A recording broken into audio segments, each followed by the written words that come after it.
नीतीश कुमार बिहार के मोदी बन गए हैं, अब ये बात कहना गलत नहीं होगा। जिस तरह से मुस्लिम संगठन और तथाकथित सेकुलर दल, आरजेडी और कांग्रेस नीतीश कुमार पर दबाव बना रही थी कि वो एनडीए छोड़ दें और ब्रिक्स संशोधन बिल का विरोध करें, लेकिन नीतीश कुमार ने ऐसा नहीं किया। इसके पीछे बहुत बड़ी वजह है। इस वीडियो में हम जानेंगे कि नीतीश कुमार ने एनडीए का साथ क्यों नहीं छोड़ा। नमस्कार, संजय एक्सप्रेस न्यूज में आपका स्वागत है। चैनल को सब्सक्राइब कर बेल आइकन प्रेस करें। वीडियो को लाइक एवं शेयर कर कमेंट्स बॉक्स में आप बताएं कि आप नीतीश के फैसले के बारे में क्या सोचते हैं। नीतीश कुमार एक मंजे हुए राजनीतिज्ञ हैं। 2 दशक से ये बिहार के मुख्यमंत्री हैं और ये अटल और आडवाणी के साथ में भी केंद्र की सरकार में रहे हैं। अटल सरकार में ये लंबे समय तक केंद्रीय मंत्री रहे हैं। ऐसे में नीतीश कुमार जैसा मंझा हुआ नेता गलत फैसला नहीं कर सकता है।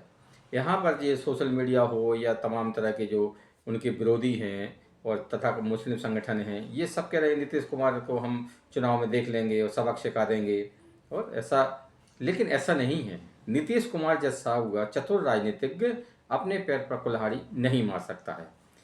नीतीश कुमार ये बात अच्छी तरह से जानते हैं कि मुस्लिम वोटर उनसे नाराज है, क्योंकि वे बीजेपी के साथ में मिलकर बिहार में सरकार चला रहे हैं और बीजेपी के नाम से ही मुस्लिम वोटर बिदकता है।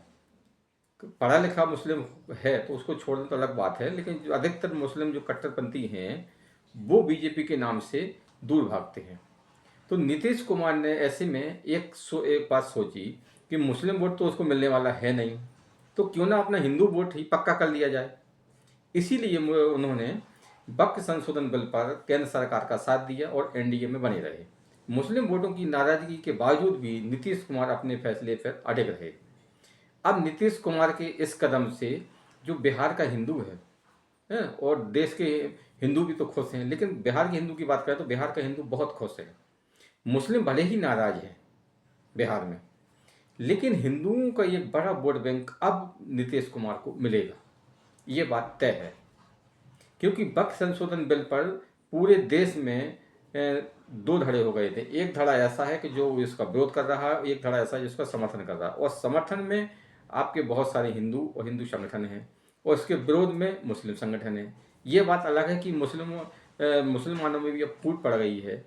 आप भोपाल में, दिल्ली में, मुंबई में, बिलासपुर में, रायपुर में कई जगहों पर मुस्लिम महिलाओं ने और मुस्लिम के जो गरीब मुसलमान हैं, आम मुसलमान हैं, उन्होंने इस विधेयक का खुलकर समर्थन किया और मोदी का समर्थन किया।